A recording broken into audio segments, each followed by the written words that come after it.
بچہ بدماش بنے گا، چور بنے گا، ڈاکو بنے گا، پھر وہ جوا اور سٹا کھیلنے والا بنے گا۔ یہ کمیاں ہماری ہیں، اس لیے عورتوں سے اللہ نے اتنا کچھ ہمارے تک پہنچایا۔ اما عائشہ صدیقہ رضی اللہ تعالیٰ عنہا جو اللہ کے نبی کی اتنی محبوب بیوی ہے، انہی کے ذریعے سے نہ جانے کتنے روایت آئی ہیں۔ اور میرے اور آپ کے سچے آقا تو یوں فرماتے ہیں کہ اللہ نے میری وحی کا آدھا علم سارے مردوں کو دیا، سارے صحابہ کو دیا، اور آدھا علم میری وحی کا اما عائشہ کے پاس موجود ہے، عائشہ کے پاس موجود ہے۔ یہی وجہ ہے بڑے بڑے صحابی جو قرآن کی تفسیر کرنے والے، قرآن کے مفسر، بڑے بڑے صحابی بے شمار حدیث جن کے پاس ہوتی، اگر ان کو کوئی مسئلہ پھنستا، ان کے سامنے کوئی مسئلہ حل نہ ہوتا، تو صحابہ کی جماعت عائشہ کے پاس جا کر پردے میں رکھ کر کے ان سے سوال کرتے اور مسئلہ معلوم کرتے۔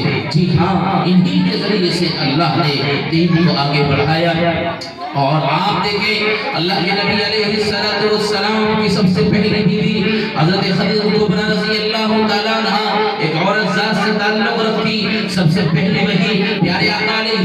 السلام پر آ رہی ہے۔ غار حرا میں اللہ کے نبی سکوت اختیار کیے ہوئے ہیں اور خاموشی کے ساتھ بیٹھے ہیں۔ جبرائیل امین علیہ السلام وحی لے کر جاتے ہیں اور کہتے ہیں اقرأ بسم ربک الذی خلق خلق الانسان من علق اقرأ وربک الاکرم الذی علم بالقلم۔ کل کائنات کے نبی تاجدار مدینہ جناب رسول اللہ صلی اللہ تعالیٰ علیہ وسلم کے پاس جبرائیل امین آ جاتے ہیں اور پہلی وحی لاتے ہیں۔ اللہ کے نبی پہلی مرتبہ جبرائیل کی اصل شکل میں دیکھ رہے ہیں۔ جبرائیل کے بازو ایک مشرق میں ہے، ایک مغرب میں ہے، اور جبرائیل کو اصلی شکل میں دیکھنے کے بعد اللہ کے نبی نے جب اس عظیم فرشتے کو دیکھا تو برداشت نہ ہوا اور جسم پر جو ہے تر ساری ہو گیا، اور آقا علیہ السلام کا جسم کانپنے لگا۔ فوراً وہاں سے نکلے ہیں اور خدیجہ کے گھر پہنچتے ہیں اور زبان پر جملہ کر ہے خدیجہ زملونی زملونی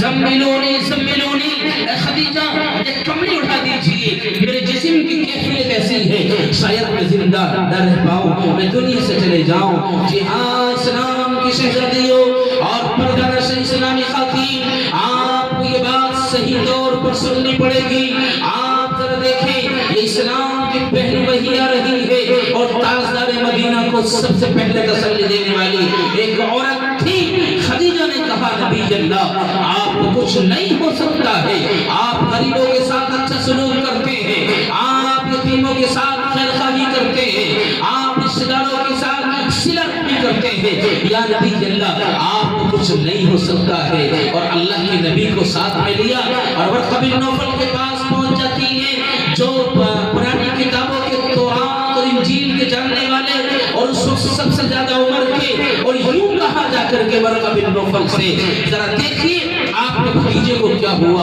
اور آپ کا بھتیجہ کیا کہہ رہا ہے۔ ورقہ بن نوفل نے کہا محمد بتلائیے کیا کہتے ہیں۔ اللہ کے نبی نے غار حرا کا ماجرا سنایا اور غار حرا کا واقعہ سنایا اور یوں کہا میرے پاس ایک بڑی شخصیت آئی، سفید پوش ہے اور عجیب کیفیت ہے، چہرہ بڑا نور سے نظر آ رہا ہے۔ وہ میرے سامنے آ جاتے ہیں اور مجھ سے کہتے ہیں اقرأ بسم ربک الذی خلق۔ تو ورقہ بن نوفل نے کہا شاباش، بشارت ہو خدیجہ، یہ وہی بچہ ہے، یہ وہی شخص ہے جس کی گواہی میری تورات نے دی ہے، یہ وہی ہے جس کی صداقت کی گواہی میرے انجیل نے دی ہے، اور جس کو تورات، زبور اور انجیل نے کہا ہے یہی اس کی پیشانی پر مجھے نظر آتا ہے۔ یہ کل کائنات کا نبی ہوگا، تاجدار مدینہ ہوگا، امام الانبیاء ہوگا، اس کو کچھ نہیں ہو سکتا۔ اور محمد سے یوں کہا کاش محمد اس وقت میں مکے کی گلیوں میں موجود ہوتا جب آپ لوگوں کو دین کی دعوت دیں گے اور مکے والے آپ کو گلیوں سے نکال کر باہر پھینکیں گے اور آپ کو گالیاں دیں گے، کاش اس وقت میں موجود ہوتا۔ لیکن محمد کیا بتاؤں، میں تو اس وقت میں قبر میں چلا جاؤں گا اور میں دنیا سے رخصت ہو جاؤں گا۔ یاد رکھنا آپ دین کی دعوت دیں گے لیکن پریشانیاں آئیں گی اور مکے والے آپ کو مکے سے نکالنے کی کوشش کریں گے، لیکن آپ اس پورے واقعے کے پیچھے ذرا گہرائی کو سوچئے۔ کل کائنات کے نبی تاجدار مدینہ کو سب سے پہلے تسلی کے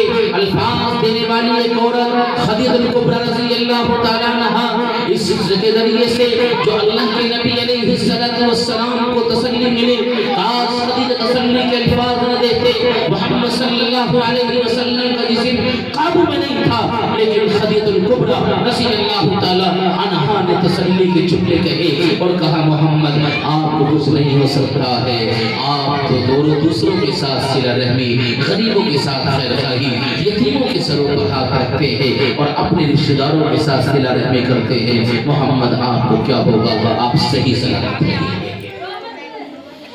اس لیے میری ماں بہنوں، ہمیں بھی اپنا کردار صحیح بنانا ہے، اپنے اخلاق صحیح کرنے ہیں، اپنی تربیت کی فکر کرنی ہے، اپنی اصلاح کی فکر کرنی ہے۔ کہتے ہیں اگر گھر میں ایک مرد پڑھتا ہے تو فرد پڑھتا ہے، ایک عورت پڑھتی ہے تو خاندان پڑھتا ہے، نسلیں پڑھتی ہے۔ اگر ابھی سے آپ نے فکر کر لی اپنی اصلاح کی اور اپنی تربیت کی اور اپنے بچوں کو ان دینی مدارس میں بھیجنے کی، دیکھیے ماشاءاللہ یہ مدرسہ کتنے بہترین گل کھلا رہا ہے، یہ گلشن ہے جو چمک رہا ہے۔ حضرت مولانا جناب الدین صاحب دامت برکاتہ العالیہ باوجود اس کے مصروف ہے اور نہ جانے کن کن کاموں میں لگے رہتے ہیں، فلاحی کاموں میں، ملت کے کاموں میں، ملت کے مسائل میں، اور جمعیت کی ذمہ داری ایک بڑی ذمہ داری ہے۔ اس کے باوجود مدرسے کی سرپرستی فرما رہے ہیں اور صاحبزادے محترم جو بڑے لائق فائق مولانا عبد القادر صاحب دامت برکاتہ العالیہ جو اپنے والد محترم کے اہتمام پر اترتے ہیں،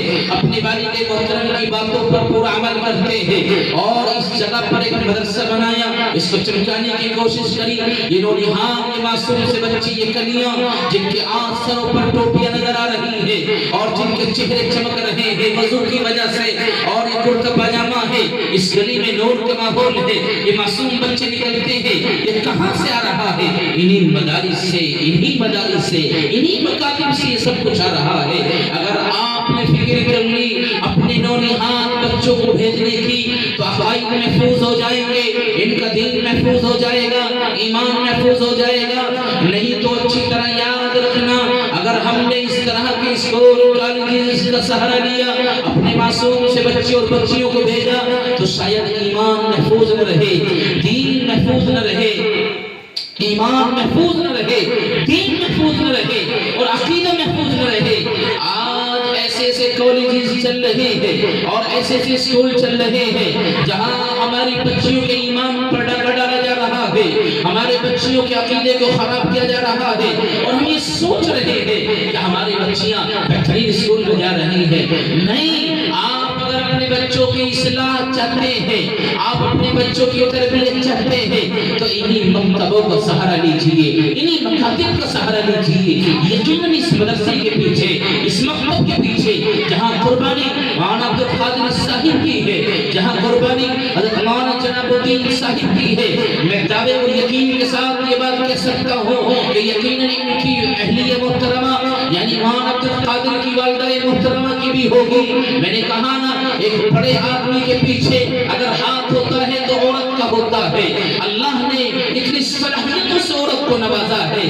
وہ جو چاہے مرد سے کھڑا سکتی ہے، تو اللہ نے مولانا جناب الدین کو کھڑا کیا اور ان جیسے سپوت کو پیدا کیا، مولانا عبد القادر جیسے اور ان کے دیگر بھائی، یہ انہی مولانا جناب الدین صاحب کی اہل محترمہ مولانا عبد القادر کی والدہ محترمہ کی گود سے یہ سپوت آئے ہیں، یہ عالم دین پیدا ہوئے ہیں، جو آج ماشاءاللہ انہیں فخر ہے کہ میرا شوہر بھی عالم دین ہے، میرا بچہ بھی عالم دین ہے، اور آگے نسلوں کی ابتدا ہوگی انشاءاللہ میرا پوتا اور میرے دھیتے اور دھیوتی بھی عالم دین ہوں گے۔ لیکن یہ اسی وقت میں ہو سکتا ہے جب آپ اپنی تربیت کریں، اپنی اصلاح کی فکر کریں، تقوی و تہارت اپنے گھروں میں لائیں، تو ہمارے گھروں میں بھی دین زندہ ہو سکتا ہے، اسلام زندہ ہو سکتا ہے۔ ان مدارس کا خیال کیجئے، ان مکاتب کا خیال کیجئے اور مدرسے کو قدر کی نگاہ سے دیکھیے۔ میں آپ کو سچائی کے ساتھ یہ بات کہہ رہا ہوں، اس لیے زمین پر یہ مدارس ہماری ریڑھ کی ہڈی کی طرح ہے۔ انہی مدرسوں میں ہمارے بچوں کے ایمان محفوظ ہے، عقائد محفوظ ہے، دین محفوظ ہے۔ اگر یہ مدارس چلے گئے تو ہمارا دین ختم ہو جائے گا، ایمان ختم ہو جائے گا، عقیدہ چلا جائے گا۔ آج تو ویسے بھی ارتداد کی لہر چل رہی ہے، نہ جانے کتنی ہماری بچیاں معصوم بچیاں ہیں جو غیروں کی گود میں جا کر بیٹھ چکی ہے۔ یہ کمی ایک ماں باپ کی ہے، یہ کمی اس کے بڑے بھائی کی ہے، یہ کمی ایک باپ کی ہے، ایک ماں کی ہے۔ کاش اگر ماں اس بچی کی اصلاح کرتی، پہلے سے پردے کا خیال کرتی، عفت کا دامن کو تھماتی، اور اگر وہ حیا اس کے پاس لاتی تو پھر وہ بچی کبھی بے پردہ گھر سے باہر نہ نکلتی، وہ بچی کبھی کسی کے سامنے اپنا چہرہ کھول کر نہ چلتی، اپنے سر کا بال نہ دکھاتی۔ آج اگر وہ بے حیا بن گئی، آج اگر وہ غیروں کے ساتھ جانے کے لیے تیار ہے، آج اگر وہ غیر محرم سے بات کر رہی ہے، تو کمی ہماری اپنی ہے، ایک ماں کی کمی ہے، ایک باپ کی کمی ہے۔ کیوں نہیں آپ نے اس کی تربیت کری؟ کیوں نہیں آپ نے اس کو سمجھایا؟ کیوں نہیں آپ نے اس کو قرآن سمجھایا؟ کیوں نہیں آپ نے قرآن کی تعلیمات دی؟ کاش اگر اس بچی کو قرآن کی تعلیم دے دی جاتی اور مدرسوں میں بھیج دیا جاتا، مکتب میں بھیج دیا جاتا، اس بہترین مدرسے میں یہاں بھیج کر کے بچے کو تعلیم حاصل کرا دیا جاتا، تو خدا کی قسم وہ بچی جب جوانی کی دہلیز پر پہنچتی، ماں کا ہاتھ بٹاتی اور ماں کے ساتھ کام میں لگتی، اور ماں کو عزت کی نگاہ سے دیکھتی، باپ کو قدر کی نگاہ سے دیکھتی، اور کسی غیر محرم کے سامنے آنے کے لیے ہرگز تیار نہ ہوتی۔ آج اگر وہ بدبینی کی طرف جا رہی ہے تو یہ کمی ایک ماں باپ کی ہے۔ اس لیے اس غیر گزرے زمانے میں پرفتن دور میں جہاں چاروں طرف فتنے ہی فتنے ہیں اور ہر طرف فتنہ ہے، ہمیں اپنے گھر کو سنبھالنے کی ضرورت ہے۔ آپ اسلام کی شہزادی ہے، گھر کی شہزادی ہے، آپ بچوں کی تربیت کریں، اپنے اندر سب سے پہلے اصلاح لائیں۔ آپ قرآن کی تعلیم کریں گے تو آپ کی بچہ بھی قرآن پڑھے گا، آپ اگر دیندار بنے گی تو آپ کا بچہ اور بچے بھی دیندار بنے گا۔ جب ایک ماں اور باپ کے اندر بے حیائی کا دروازہ کھل جاتا ہے اور گھروں میں LCD لگانے کے بعد ایک چارپائی پر باپ بیٹھ کر اور ماں بیٹھ کر کے اور یہ نیت والی اور بے حیائی اور فحاشی کی فلمیں دیکھتی ہے اور طرح طرح کی فلمیں دیکھتی ہے کہ ماں اور باپ چارپائی پر بیٹھ کر، تو کبھی امید مت رکھنا اپنی بچوں سے نہیں صحیح بننے کی، کبھی امید مت رکھنا اپنی معصوم سی بچی کو عالم دین بننے کی۔ آپ کی بچی عالم دین نہیں بن سکتی ہے، نیک نہیں بن سکتے ہیں جب آپ نے گھر میں بے حیائی کا دروازہ پہلے ہی کھول دیا ہے۔ ایک ہی چارپائی پر بیٹھ کر اس سریانیت اور فحاشی والے LCD پر نگاہ دیکھ رہے ہیں تو بچی کیسے عالم دین بن سکتی ہے؟ کیسی بچی آپ کی وہ دیندار بن سکتی ہے؟ آپ کو بچوں کو دیندار بنانا ہے، عالمہ بنانا ہے، نیک بنانا ہے، تو آپ کو سب سے پہلے اپنے گھر سے بے حیائی کو نکالنا ہوگا۔ اپنے گھر کو حیا کا خوشگوار ماحول بنائیے،